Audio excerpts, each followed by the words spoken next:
नमस्कार। आज मैं बात करने वाला हूं आपके घर के बेडरूम के बारे में, शयन कक्ष के बारे में। 5 ऐसी मुख्य बातें जो आपको विशेष ध्यान देनी है, या ऐसी बातें जिनको आपको बिल्कुल इग्नोर कर देना है, जिनके चक्कर में आपने अपने बेडरूम का तहस नहस कर दिया है।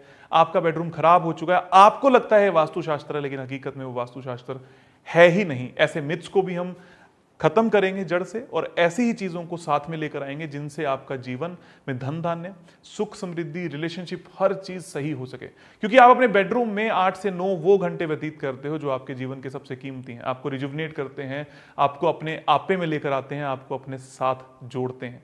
इसलिए हमेशा ध्यान देना चाहिए कि कौन सी दिशा में बेडरूम हो या ना हो, बेडरूम में फेस किस तरफ हो या ना हो, बेडरूम के सामने शीशा हो या ना हो, बेडरूम के सामने टीवी हो या ना हो, यानी कि बेड के सामने टीवी हो या ना हो। इस तरीके की विशेष बातों का ध्यान रखेंगे कि बेड के पीछे क्या रखा जा सकता है, क्या नहीं रखा जा सकता, कौन सी पेंटिंग लगाई जा सकती है, कौन से कलर लगाए जा सकते हैं, और वास्तुशास्त्र में मनगढ़ंत कहानियां जो चल रही हैं उनका क्या इलाज है। आपको सबसे पहले सुनिश्चित यह करना है कि आपके बेडरूम यानी कि बेड की दिशा कौन सी है। मैं फेसिंग की बात नहीं कर रहा, पूरे घर की जब 16 डिवीजन किए गए, 16 दिशाएं लगाई गई, तो वहां पर कौन सी दिशा में आपका बेड लगाया गया है। जैसे कि उत्तर में है यानी कि नॉर्थ जोन में है, साउथ यानी कि साउथ जोन में है। मैं इसका मतलब ये नहीं कह रहा कि साउथ फेसिंग है या नॉर्थ फेसिंग है। नॉर्थ दिशा यानी कि नॉर्थ जोन, साउथ दिशा यानी कि साउथ जोन। अगर आपका बेडरूम वेस्ट नॉर्थ वेस्ट, पश्चिमी वायव्य, पश्चिमी और वायव्य के बीच में, यानी पश्चिम और वायव्य के बीच में पाया जाता है, तो यह काफी नुकसानदायक है। यहां पर आपका हेड एटलीस्ट नहीं होना चाहिए। पूरा बेडरूम हो, बेड हो, चलेगा, कम से कम आपका सिर जो है वो इस दिशा में नहीं आना चाहिए। पश्चिम में भी आ सकता है और वायव्य यानी कि नॉर्थ वेस्ट में भी आ सकता है, लेकिन आपको हमेशा ध्यान रखना है पश्चिमी वायव्य में, इन दोनों के मध्य में ये बेड बिल्कुल ना है। मैं बार बार इस बात पे क्यों फोकस कर रहा हूं, क्योंकि ज्यादातर लोग इस परिभाषा को समझ ही नहीं पाते हैं। आपने पश्चिम बोला था, आपने वायव्य बोला था, आपने पश्चिमी वायव्य बोला था। मैं फिर से बता दूं, अगर आपके घर का ये पश्चिम है और ये नॉर्थ वेस्ट यानी कि उत्तर पश्चिम है, जिसको हम वायव्य बोलते हैं, इन दोनों के मध्य में एक दिशा आती है, वहां आपका हेड साइड नहीं होना चाहिए। इसके लक्षण क्या है? आपको डिप्रेशन होना, नींद ना आना, तनाव होना, अननेसेसरी एंजाइटी इश्यूज होना और मरने तक के सपने आने लगना। ये सब चीजें अगर आपके जीवन में हो रही है तो हो सकता है कि आपका बेडरूम वेस्ट नॉर्थ वेस्ट दिशा में हो। तो एक तो यहां पर नहीं होना चाहिए। दूसरा, ईस्ट साउथ ईस्ट दिशा में, पूर्वी दक्षिणीय जिसको हम बोलते हैं, इस दिशा में नहीं होना चाहिए। पूर्वी अग्निय इस दिशा को बोलते हैं, यहां पर आपका बेडरूम नहीं होना चाहिए। पूर्वी अग्निय यानी कि मंथन की दिशा, यानी कि ईस्ट साउथ ईस्ट, यानी ईस्ट और साउथ ईस्ट यानी पूर्व और अग्नि के मध्य में पाई जाने वाली इस दिशा में अगर आपका बेडरूम, शयन कक्ष या आपका कम से कम हेड साइड आ रहा है, आपका सिर इस दिशा में आ रहा है, तो आपको यहां पर भी एंजाइटी अटैक्स आना, ओवर थिंकिंग की शिकायत होना, रिलेशनशिप में मैसिव प्रॉब्लम होने की शिकायत आ सकती है। उसके बाद अगली दिशा है जहां पर आपका बेड नहीं होना चाहिए, वो है साउथ ऑफ साउथ वेस्ट, दक्षिणी नृत्य कोण। नृत्य कोण और दक्षिण के बीच में पाई जाने वाली दिशा, साउथ एंड साउथ वेस्ट के बीच में पाई जाने वाली दिशा, अगर यहां पर आपका बेड आता है तो आपको काफी सारी तकलीफें दे सकता है। यहां पर आपका बेड बिल्कुल भी नहीं होना चाहिए। आपको डिस्पोज ऑफ करता है, आपको कर्म से दूर लेके जाता है, आपके जीवन में पैसे नहीं आने देता, आपको बड़ी बीमारियां दे सकता है, काफी सारी समस्याएं दे सकता है, गवर्न कर सकता है। इसलिए विशेष ध्यान दें कि इन 3 दिशाओं में आपका बेड ना आए। इसके सिवा ईशान कोण यानी कि नॉर्थ ईस्ट यानी कि उत्तर पूर्व, और उत्तर उत्तर पूर्व यानी कि नॉर्थ नॉर्थ ईस्ट दिशा में भी अगर आपका बेड आता है तो ये आपको तकलीफ दे सकता है। इन दिशाओं में अगर आपको बेड लेकर आना है तो बड़े बुजुर्ग जो 60 साल से ऊपर हो चुके हैं, या ऐसे बच्चे जो 15 साल से छोटे हैं, इनका बेड लगाया जा सकता है। या मैं यूं कहूं कि जो व्यक्ति अभी फिजिकल तौर पर कार्यरत नहीं है, मेहनत करके कमाई नहीं कर रहा, उनका बेडरूम फिर भी चल सकता है। इसके सिवा किसी का बेडरूम ना हो तो ज्यादा बेहतर है, नहीं तो ये भी आपको अलग अलग तरीके की तकलीफ देता है। सबसे पहले आपने डिसाइड किया कि आपका बेडरूम बाकी किसी भी दिशा में हो सकता है, लेकिन अगर आपका बेडरूम और अच्छी दिशा में हो, जैसे कि आपकी दशा के अनुसार हो, या आपकी एस्ट्रो वास्तु के अनुसार हो, या आपकी न्यूमरो वास्तु के अनुसार हो, तो कहना ही क्या। लेकिन जनहित में जारी नॉर्थ साउथ ईस्ट वेस्ट, चारों डायगोनल दिशा, चारों जो फिक्स दिशाएं हमारी होती हैं, इनमें भी, और चारों डायगोनल दिशा नॉर्थ ईस्ट, साउथ वेस्ट और नॉर्थ वेस्ट, इन 8 ही दिशाओं में आपका बेडरूम काफी लाभदायक, काफी ज्यादा अच्छा रहता है। इसके साथ साथ नॉर्थ ऑफ नॉर्थ वेस्ट दिशा में उन लोगों का बेडरूम अच्छा रहता है जिनका नया विवाह हुआ है या जो चाहते हैं कि उनका विवाह हो जाए। ऐसे ही साउथ वेस्ट दिशा में उन लोगों का बेडरूम बहुत अच्छा रहता है जो लोग अपने घर में कमाई करते हैं। साउथ ईस्ट में उन लोगों का रहता है जो पैशनेट हैं, जो कुछ करना चाहते हैं, स्पेसिफिकली जो स्पोर्ट्स में जाना चाहते हैं, उनके लिए बेडरूम काफी ज्यादा अच्छा और लाभदायक सिद्ध होता है। बेडरूम में कलर्स कौन से होने चाहिए? ऑफ वाइट कलर अगर आप किसी भी बेडरूम में करवाते हो तो वो काफी ज्यादा लाभदायक रहता है, आपको कोई भी तकलीफ नहीं देता। अगर उत्तर दिशा है तो नीले रंग का इस्तेमाल और हरे रंग का इस्तेमाल किया जा सकता है। दक्षिण दिशा में पीले रंग का या लाल रंग का या ब्राउन कलर का, भूरे रंग का इस्तेमाल किया सकता है। और पश्चिम दिशा अगर है तो वहां पर grey colour, yellow colour, white colour यानी सलेटी रंग, सफेद रंग और पीले रंग का इस्तेमाल पश्चिम दिशा के अंदर किया जा सकता है अपने बेडरूम्स में, ताकि आपको किसी भी तरीके की कोई तकलीफ ना आए। ये तो हुई मेरी तरफ से वो बातें जो आपको ध्यान रखनी चाहिए। 3 वो दिशाएं जहां पर आपका बेडरूम नहीं हो सकता, बाकी वो दिशाएं जहां पर आपका बेडरूम हो सकता है, और उसके साथ साथ में क्या क्या चीजें आपके बेडरूम में कलर्स के रूप में हो सकती हैं, नहीं हो सकती। अब दिक्कत वाली बात क्या है, जब आप अपने बेडरूम में, अक्सर मैंने देखा है लोगों को क्या करते हैं कि एक वॉल पे कलर कोई और करवा लेते हैं, और वो अक्सर ऐसा रंग होता है जो बहुत तड़कीला भड़कीला सा रंग होता है। अक्सर नीला रंग करवा दिया, हरा रंग करवा दिया, लाल रंग करवा दिया। मैं कहूंगा कि अपने बेडरूम में ऐसे कलर करवाने से बचें, क्योंकि ये रंग आपको तकलीफ दे सकते हैं, स्पेसिफिकली तब जब आपको जोन का ज्ञान ना हो या ग्रिड का ज्ञान ना हो कि किस तरीके से वास्तुशास्त्र की ग्रिड का इस्तेमाल किया जाता है। इसके साथ साथ में अगर आप अपने कमरे के अंदर फैमिली फोटोग्राफ लगाते हो तो ये भी आपको ध्यान देना पड़ेगा कि वो फैमिली फोटोग्राफ कौन से जोन में, जैसे साउथ वेस्ट में और वेस्ट में अगर आपका कमरा है वहां पर फैमिली फोटोग्राफ लगी है तो काफी अच्छा रहता है। लेकिन अगर आपका साउथ ईस्ट में कमरा है और वहां पर फैमिली फोटोग्राफ लगी है तो ये आपके लड़ाई झगड़ों का कारक बन सकती है। इसलिए आपको बचना होगा कि यहां पर आप कम से कम फैमिली फोटोग्राफ ना लगाएं। अगर लगानी है तो इंडिविजुअल फोटोग्राफ्स लगा सकते हैं, अलग अलग तरीके की पेंटिंग्स लगा सकते हैं जिसमें लाल रंग हो, पौधे हों, फूल हों, लेकिन किसी भी तरीके से नीला या काला रंग ना हो या फैमिली फोटोग्राफ ना हो। अब बात करते हैं मिथ्स की। कौन कौन से मिथ हैं जो आपने आज तक सुने हैं बेडरूम से रिलेटेड? कि आपके बेड के सामने मिरर नहीं होना चाहिए, हो सकता है। आपके घर में अगर मिरर कहीं पर भी लगा हुआ है तो सिर्फ उत्तर की दिशा में होना चाहिए, कहीं पर भी हो सकता है।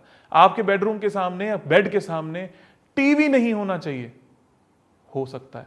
आपके बेडरूम में चप्पल जूते नहीं लेकर आने चाहिए, ला सकते हो। इन सब से वास्तु का कोई संबंध ना तो कभी था ना है।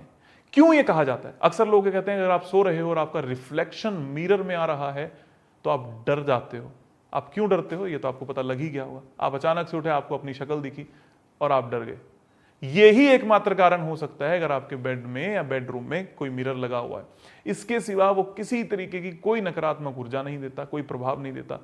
मिरर जो होता है वो जल तत्व कारक होता है, इसलिए उत्तर दिशा में यानी कि घर के उत्तरी दिशाओं में, घर के पूर्वी दिशाओं में अच्छा होता है, दक्षिणी और पश्चिम दिशाओं में अच्छा नहीं होता। इसका मतलब यह नहीं है कि एक ही कमरे की दक्षिण और एक ही कमरे की पूर्व वाली दिशा को देख लिया जाए। कुछ मूर्ख क्या करते हैं, एक कमरे को भी डिवाइड कर लेते हैं अलग अलग दिशाओं में। जैसे हमारे ही साथ में क्या हुआ, आज से 15 साल पहले हमारे घर के दक्षिण दिशा के कमरे में दक्षिणी दिशा पर एक मिरर लगा हुआ था जिसको हम ड्रेसिंग मिरर कहते हैं, और उन्होंने उठा के दक्षिण दिशा के कमरे की उत्तर दिशा पे किसी वास्तुशास्त्री ने मिरर को शिफ्ट करवा दिया, खूब सारा खर्चा करवा दिया, ये कहते हुए कि हम तो गरीब से वास्तु वाले हैं जी, 1100-1200 रुपए लेकर काम चलाते हैं, जनहित में जारी काम करते हैं, और हमारा फूट गया लाखों रुपए का बिल क्योंकि हमें कमरे की शिफ्टिंग करनी पड़ी, तोड़फोड़ करनी पड़ी।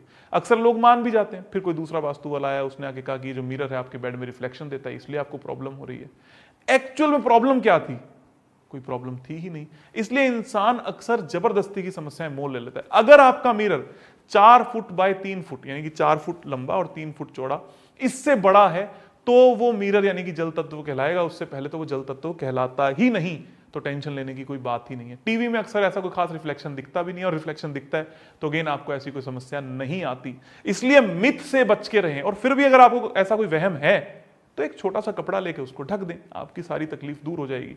फिर भी अगर आपको लगता है कि आपके अग्निकोण यानी कि south east, south west, south में जोन में बड़े बड़े मिरर्स आपने लगाए हैं तो हाँ, ये तकलीफ दे हो सकते हैं। इनका इलाज क्या है? इनके पीछे कलर करवा देना। साउथ ईस्ट में, साउथ वेस्ट में और वेस्ट में भी अगर आपका मिरर आता है, इन सभी के पीछे अगर आप पीले रंग का पेंट करवा देते हो तो ये समस्या भी आपकी दुरुस्त हो जाती है, सॉल्व हो जाती है, और आपके जीवन से सारी नकारात्मक ऊर्जाएं दूर हो जाती हैं। अब बात करते हैं चप्पलों या जूतों की। क्या आपको अपने घर के अंदर जूते चप्पल लेकर आने चाहिए? आप सबसे पहले इस बात का डिसाइड कीजिए कि ये लॉजिक आखिर शुरू कहां से हुआ, जूते और चप्पल आपके घर में लेके आने वाले। पहले क्या रिवाज क्या था?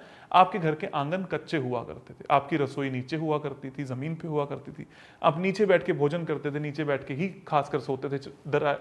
जिसको हम गद्दा कहते हैं, दरिया कहते हैं, वो बिछाकर हम जमीन पर सो जाया करते थे। लेकिन क्या आज हम ऐसा करते हैं? इसलिए दूसरी चीज, अगर आप अपने घर के अंदर जूते लेकर आ रहे हैं ना तो वो बहुत ज्यादा नुकसानदायक है, ना ही नुकसानदायक है घर के बाहर जूते रखना। मैं बेडरूम से हटते हटते इस बात पे इसलिए आ गया क्योंकि आजकल मैं एक बात देखता हूं, लोग ये कहते हैं कि अगर आपके मुख्य द्वार के बाहर जूते रखे गए हैं तो आपके पास लक्ष्मी मां कभी नहीं आएगी, क्योंकि लक्ष्मी मां आखिर आपके मेन गेट से प्रवेश करती हैं। लक्ष्मी मां दिल में प्रवेश करेंगी, ना कि आपके मुख्य द्वार से खुद आ रही होंगी। लक्ष्मी मां को अच्छा क्या लगेगा कि आपके घर की एंट्रेंस कौन सी है, आपके घर में शौचालय कहां पर है, आप सोते कहां हो, आपका लॉकर कहां रखा हुआ है। अक्सर वास्तुशास्त्र के अनुसार अगर पुराने नियम, वैदिक नियमों को देखेंगे तो जूते तो घर के बाहर उतर जाएं वही शुभ माने गए थे, क्योंकि आप बाहर की गंदगी बाहर छोड़कर आते हो और आप पहले नीचे बैठ के काम किया करते थे, नीचे बैठ के भोजन किया करते थे, नीचे ही सोया करते थे, तो सारी बाहर की नकारात्मक ऊर्जाएं आप बाहर उतार के घर में पांव धोकर अंदर घुसते थे। अब ये तो पॉसिबल ही नहीं होगा ना कि आप अपने ही घर के मुख्य द्वार के बाहर जूते ना उतार के किसी पड़ोसी के यहां पर उतार दें। आप ही का मुख्य द्वार होगा, वहीं पर जूते उतरेंगे। तो ना तो बाहर उतारने में कोई समस्या है बॉस, ना ही आजकल अंदर उतारने में समस्या है, क्योंकि आजकल आप सोते हैं बेड पर। हाँ, ये जरूर है कि जूतों के साथ आई हुई गंदगी आपके बेडरूम में, आपके किचन में नकारात्मक ऊर्जा को पैदा कर सकती है। उनको धोकर साफ कर एक ऐसी जगह पर नियमित रूप से रखें जो आपके पूरे घर में फैलाव का कारक ना बने। इन बातों का जरूर आप ध्यान रख सकते हो। बेड के नीचे झाड़ू नहीं रखनी चाहिए, क्योंकि अक्सर आपकी आदत क्या होती है कि एक बार अगर आप कोई चीज रखनी स्टार्ट कर देते हो तो वहां पर और भी सारी गंदगियों को लेकर आना शुरू कर देते हो। बेड के नीचे स्टोरेज रख सकते हो, लेकिन ऐसी स्टोरेज बिल्कुल भी मत रखो जो कभी आपके जीवन में इस्तेमाल नहीं आने वाली। अगर आप इस तरीके की कोई भी स्टोरेज अपने बेड के नीचे रखते हो तो ये भी आपको लंबे तौर पर समस्या दे सकती है, स्लीप के इश्यूज दे सकती है। नॉर्मल स्टोरेज है जो कभी ना कभी कपड़े आप रख देते हो, देर सवेर आपके काम आएंगे, मशीनरीज रख देते हो, देर सवेर आपके काम आएंगी, इनसे आपको किसी भी तरीके की कोई तकलीफ नहीं होती। और last but not the least, आपके बेडरूम में कौन सी चादरों का यानी कि बेडशीट का इस्तेमाल किया जाना चाहिए जिससे आपको लाभ हो। उत्तरी दिशाओं में भूरे रंग की यानी कि ब्राउन कलर की, नीले रंग की, काले रंग की, सफेद रंग की चादरों का इस्तेमाल यानी कि बेडशीट का इस्तेमाल किया जा सकता है। पूर्वी दिशाओं में हरे रंग की, भूरे रंग की, नीले रंग की चादरों का इस्तेमाल किया जा सकता है। दक्षिण दिशा में लाल पीले रंग की चादरों का इस्तेमाल किया जा सकता है। और पश्चिम दिशा में पीले रंग की, सफेद रंग की, ग्रे कलर की या नीले रंग की चादरों का भी इस्तेमाल किया जा सकता है। चादरों में बहुत ज्यादा फिनकी नहीं होना है, कभी कभी आप दूसरे रंगों का इस्तेमाल भी कर सकते हो।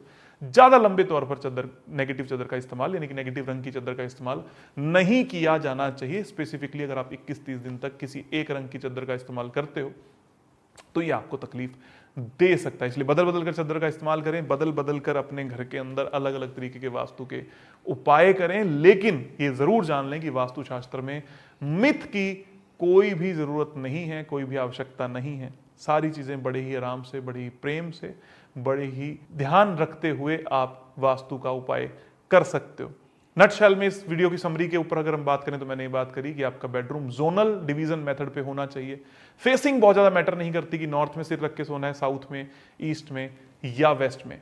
कलर्स मैटर करते हैं दिशाओं के गुणों के अनुसार, और बाकी प्राचीन जो मिथ चलते आ रहे हैं उनका कोई बहुत ज्यादा रोल आपके जीवन के अंदर देखने को नहीं मिलता। आप सभी को ये वीडियो पसंद आई, या अगर आपके बेडरूम में कोई भी वास्तु दोष है तो उसके लिए जरूर कमेंट में लिख के बताएं। मैं ट्राई करूंगा कि आपकी हेल्प कर सकूं। आप सभी का जुड़ने के लिए बहुत बहुत धन्यवाद, आभार और खूब सारा प्यार।